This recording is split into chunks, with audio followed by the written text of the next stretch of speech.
I wanted to do a quick video episode on the topic of theology of the body and NFP, and something that occurred to me as I was in the car a few minutes ago, and it's something I've thought about quite a bit. Hope you guys can hear me okay. Um, so, so we sort of have this strange intersection in our circles of people that um, uh, despise or have problems with NFP and theology of the body, but for very different reasons. So I'm sort of in the camp that I think NFP, I'm sorry, theology of the body, and to some extent NFP represents a significant improvement over how things used to be handled, and say in a pre Humani Vitae world. So I think there are some definite improvements.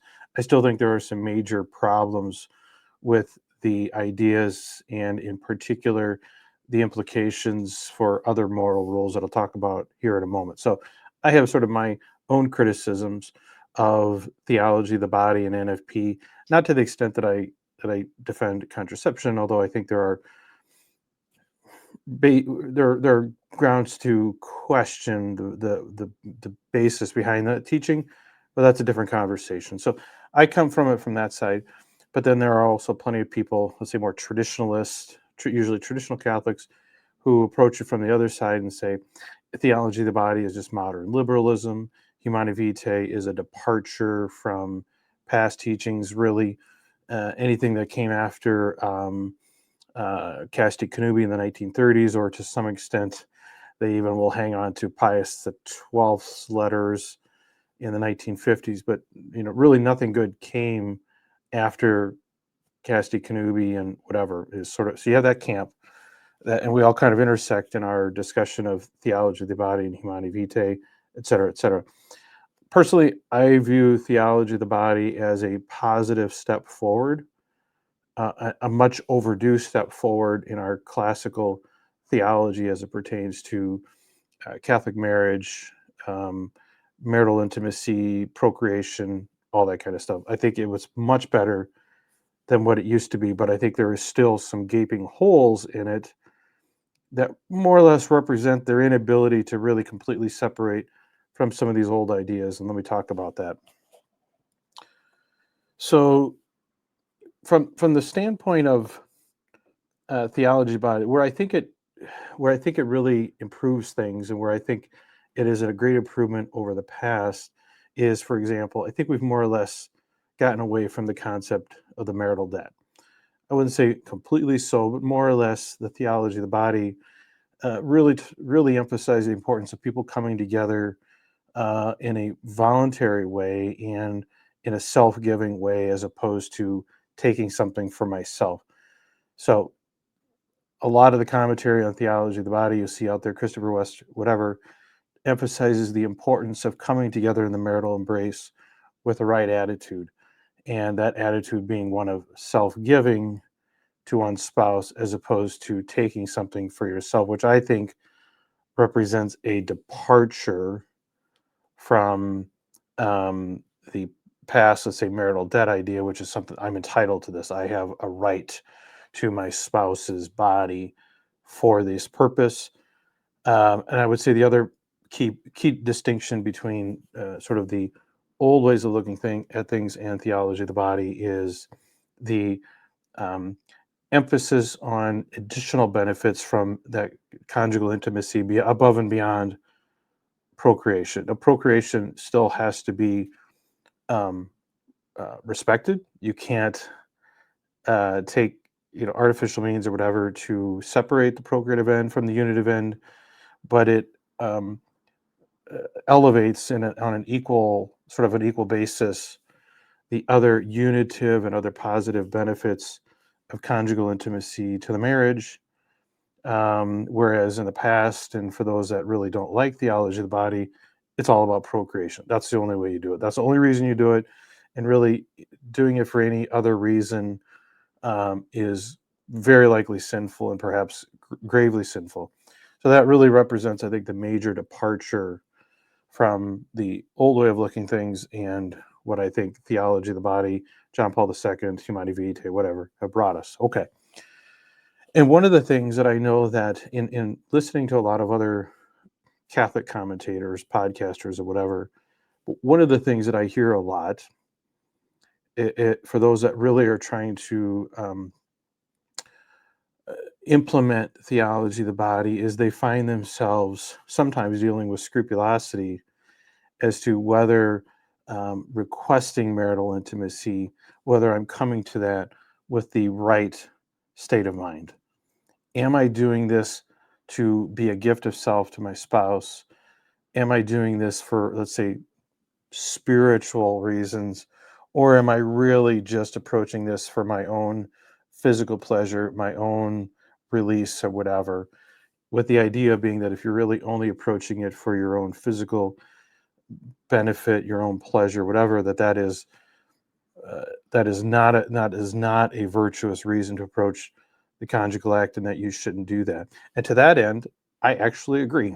I more or less agree with that, because I do think that the conjugal act represents a special um, kind of um, climactic uh, set of things that the couple enjoys together, some of which is physical enjoyment, some of which can be procreative, unitive, all these. It's a combination of a lot of wonderful things, right? For a lot of people, I think, especially for men, and this is be myself included, I think the first motivation that appears is that desire for that physical enjoyment, physical release, physical benefit that comes from it, before some of these other things, and certainly before, let's say, procreation, right? And so, what is the right blend, and when and how should you approach your spouse, even if they're willing to? So, they'll say, even if your spouse is willing to, you should still have the right attitude before you seek out the conjugal act. And if you don't, it can lead to problems in the marriage, your spouse feeling used, and things like that. And I actually think that's correct. I actually think that is a very real problem for marriages. And Joan and I were talking about this a little bit this morning on the podcast that you'll hear this coming Sunday. But I also think, though, that problem, that tension, is almost unavoidable in Catholic marriage, to the extent that the church seems to say that taking care of those physical urges, those physical, what I would say physical needs, not wants, but physical needs, um, can't be done in any other way. Any other way, any acts outside the conjugal act, that full and open conjugal act, are not only sinful, they're intrinsically disordered and can put you in hell. That is sort of still, I would say that is still certainly the traditional teaching, and I would say is still the teaching among theology of the body folks. So you have this tension where they say, don't approach the conjugal act if it's for these sort of more base desires, which I think many ways still stems back to St. Augustine and some of the early, I would say, heretics, not necessarily Augustine, but this view that the body is bad, and that any of you really only got an excuse to engage in the conjugal act if you were going to make a baby. That was more or less Augustine's perspective, and I think it was very prevalent throughout history. So you have this long history of treating the physical benefits, the pleasure, the release, those kinds of things, is for a long time either just outright bad. Like Augustine thought that was just a sin, to tolerated, to I would say a little more tolerated under theology of the body, but still tolerated, still viewed as being something, if not sinful, an occasion of sin, or something less than the true theological um, way that we should be looking at marital intimacy. I think that's a fair description of theology, modern theology of the body, the Christopher West of the world, et cetera, et cetera. The problem is, I think, in reality, it creates inevitable tension. I think, especially for newly married people, newly married men, because let's say you saved yourself from marriage, and now you're in a marriage and you're in an intimate relationship, and you are now dealing with physical desires, needs, however you want to characterize it, that you've never had before, and they're something that you will continue to try and manage throughout the course of your life. And when you are constantly worried that if I use though, if I take care of those problems in the wrong way, that my salvation is jeopardy, now the competition for intimacy takes on not only more than life and death consequences, it takes on eternal consequences for you, right? And I think that is a real struggle that I think leads to a lot of marital unrest, uh, frustration, um, bad practices. I just think it leads to all kinds of problems that we see all the time, and not just in Catholic marriages, but I would say especially in Catholic marriages. And it really all stems back to, in my opinion, to sort of this idea, rightly or wrongly, that you must not satisfy your sexual needs except with the conjugal act. That is the only way to do it. And when you can only do it that way, and also, by the way, you must not inhibit procreation, it creates this constant tension where your physical needs are oftentimes, for I would say, for a lot of people, leading to children that maybe you weren't necessarily trying for. And so this, and then that, of course, comes with its own problems and difficulties, and can lead to resentment. And let's be honest. I mean, you should not approach your spouse for the conjugal act, invoke the marital debt or whatever to satisfy these physical needs, and get your spouse pregnant if they really don't want to be, or if it would be imprudent to do so. I mean, to me, that is the most unmanly thing that you can do. But that's not what we're told, right? We're told it's okay to invoke the marital debt, at least under traditional circles, but God forbid that you take matters in your own hands. That's a selfish act. That is a you know weak act. That is, betraying your spouse when maybe it's wrong, but it can't possibly be that. Like, for most situations, I think the more manly thing to do would be to do that, as opposed to exposing your spouse to pregnancy when they're really not ready for that.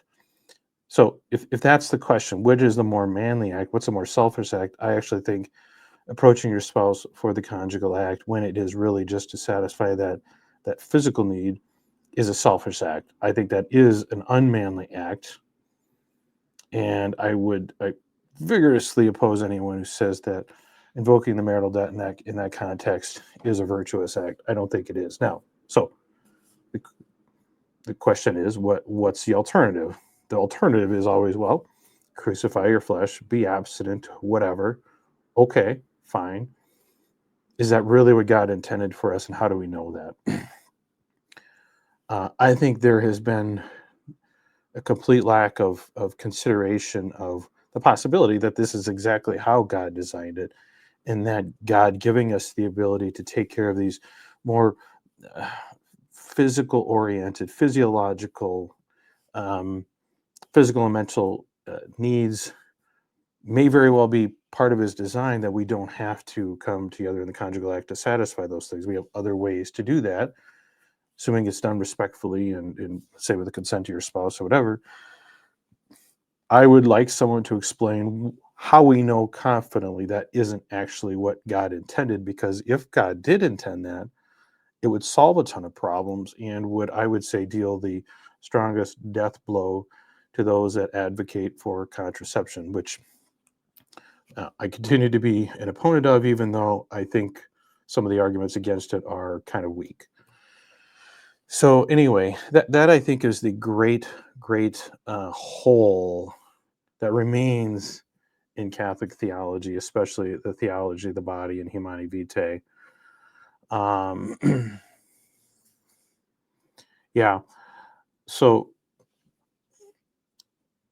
I just think I just think whether it's the St. Paul approach, or let's say even the theology of the body approach, I think it just, there's too many problems with that when you actually apply that to how our actual experiences is, how our bodies work, all that kind of stuff, and the idea that you should you know expose your spouse to a pregnancy or to bring a child into the world that you're really not intending to keep yourself from sinning. um, that I think is a big problem. Like I don't think that's something that we really ought to be proud of as Catholics, if that is in fact what we claim to believe. I think that's a real problem for us that I think just gets glossed over, and because I mean, it's an uncomfortable subject. I get it, but I think it's a conversation that needs to be had, which is why I talk about this. And it's why I do it on this channel, because it's a little more easy for me to speak freely about my own personal opinions than it is on the other channel. But to me, I think this is the critical issue that thus far has been ignored or avoided throughout history, including Casti Connubii, Humani Vitae, Theology of the Body. I would like someone to really sit down and explain to me why the approach that I have kind of laid out can't possibly be what God intends. I mean, it seems to me to be remnants of these age-old taboos that we've had, suspicions that we've had about our bodies and the sexual appetite, all that I think has too freely just been um, blamed on concupiscence, blamed on our fallen nature, when maybe it is, and maybe it's influenced by that. But I think to just say, yeah, we like nature up to an extent, right? We like nature to the extent that procreation, the openness to life, seems to be compatible with our natures. It's reading natures, but we really don't like this part of our natures. That clearly can't be part of what God designed. I don't know. I think you if you I think you have to take it as a package deal. I think you have to treat it as a package deal. It's either all or nothing. And what I see happening, both in the traditional circles as well as even in the theology of the body circles, is I see a cherry picking the parts of it that they like, the parts of it that they're comfortable with, but still kind of pushing back under the rug the parts of it that make them feel uncomfortable, or would require us to more or less repudiate some of the people in the past that we hold in high esteem, such as Saint Augustine or even Saint Thomas Aquinas, Saint Alphonsus Liguori, those folks. So anyway, that's what I wanted to throw out there. Um, I'm totally willing to be wrong about that. I'm not trying to stir up controversy or say something that's completely antithetical to our faith, but I can't help but make these observations, and would genuinely like someone who's willing to tackle these issues and not simply come in and say, well, this is the way it's always been. I'd like more than that. I'd like a better explanation for it, because I see the real world consequences that happen in pretty much every marriage. I would say there's very few marriages, Catholic marriages, that aren't affected, often in a negative way, by these concepts that I think warrant more treatment and consideration of it than has been given in the past. And so I think this is not just a trivial matter. This is not just some fringe issue. This literally makes an impact on every single Catholic marriage, and if there's, if the couple is fertile at all. At least that's my personal opinion. And I know there are people that claim to have no difficulty um, sort of navigating this.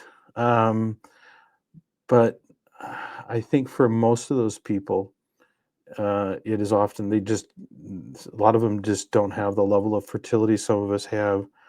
Some of them, I think, had very addictive phases of their life, and this is sort of reactionary to that. I don't know, but I have yet to really see kind of what I would say just kind of a normal everyday marriage. I consider my marriage pretty, typical, normal, how we went about it before we got married and got married, and I just see it play out, still plays out every single day.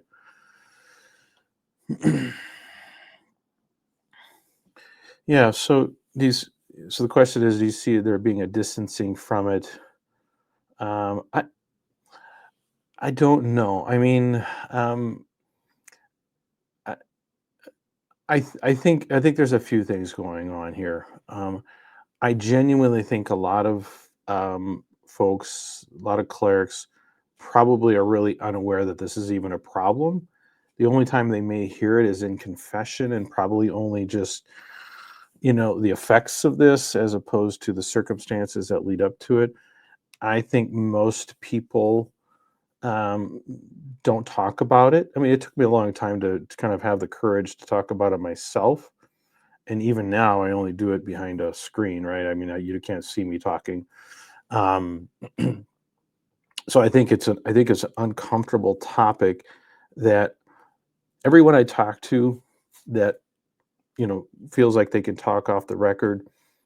This comes up every single time. Like, it comes up every single time, and everyone is like, "Well, the rules are the rules, and I guess I got to try and follow it." Or they just say, "Yeah, I'm not going to follow this," and they just don't. Right? I mean, that tends to be what happens. Yeah, I mean, um, I think most of the trads that I come across, again, I think fall into the camp of, well, you shouldn't be using NFP at all. You should just be constantly open to life. God will provide. So just have as many kids as possible. And if you're doing that, I mean, it does eliminate, I guess, to some extent, a lot of these issues associated with abstinence during NFP or whatever. I mean, you still got postpartum every time a kid is born, but I think for trads, I think they solve this by just not really restricting access to each other. And I think a lot of trads actually do more officially or unofficially fall into the marital debt camp. Husband will demand it or ask for it when he wants. The wife oftentimes feels like she has to provide that.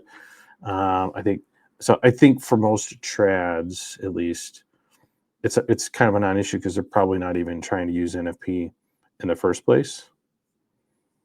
So anyway, that's my sense. I mean, um, most of the trads out there, I think, are more or less providentialist, are very skeptical of NFP, and basically say either be completely open, whatever happens, happens, or live like Mary and Joseph. I mean, those are the two options because that's historically what the two options have been.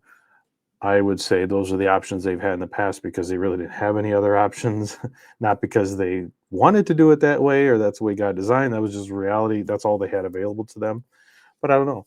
Yeah, so I think it is truly, and again, I think people, understandably so, those in the Catholic sphere, especially let's say the theology of the body folks, are so very scared of crossing a line, of even giving the appearance of being critical of church teaching, the popes, John Paul II, theology of the body. They're so afraid of even giving the appearance of criticism of it. They just stay away from it entirely.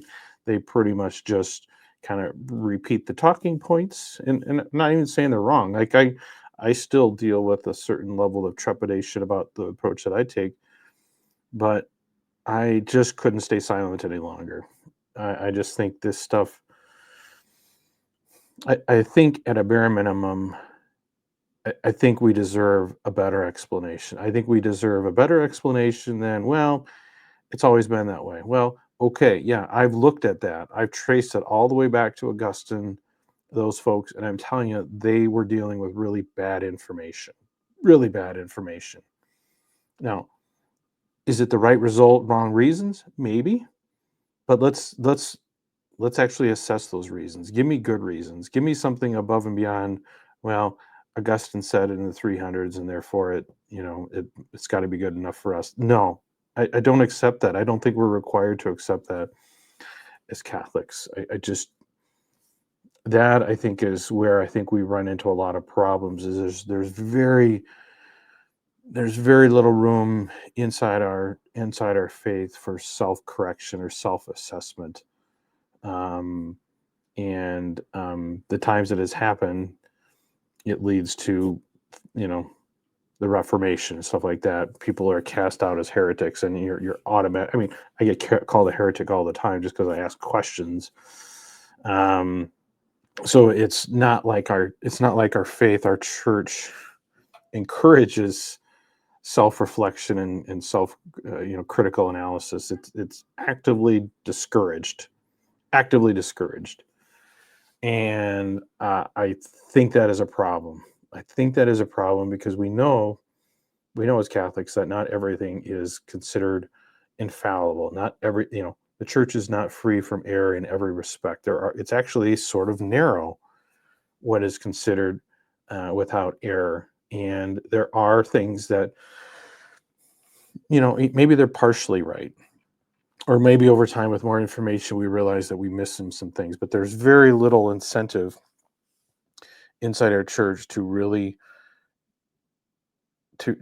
reward people for making, I think, honest inquiries as to whether things are still true or whether there is more that we can add to it. It's such a slow process, um, and which is fine, fine, whatever. But when it affects real world people, when it affects like the day here and now, couples' lives, their family choices, all that kind of stuff, it has absolute real world implications for people here and now. I think that's why we really can't afford to wait. I don't think it's enough to say maybe 100 years from now, some of this stuff gets changed. Well, that doesn't help the people now. It doesn't, right? And so that's why I think it's really important to draw attention to this. That's why I talk about this.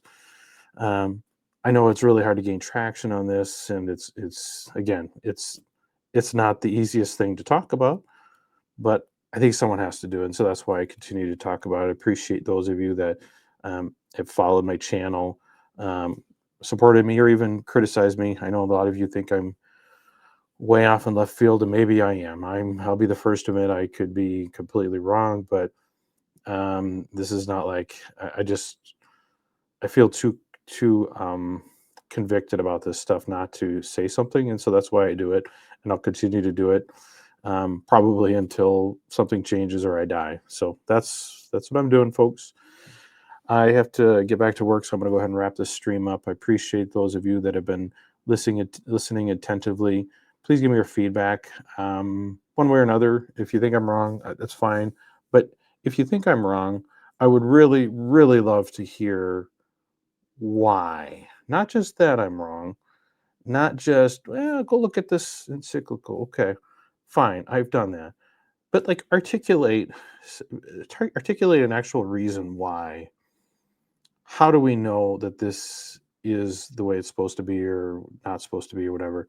I I would love to hear more of that. And maybe that would be enough to persuade me or to help relieve any concerns or skepticism that I have. I'm a pretty reasonable guy. I will listen to reason, but I really haven't seen it. So I really genuinely honestly encourage people to provide that evidence and support. If you think you have it, send me a message, leave it in the comment. Hey, if you would like to come on the show, I would love to do a live stream with you. I'll let any of you talk and give your best pitch.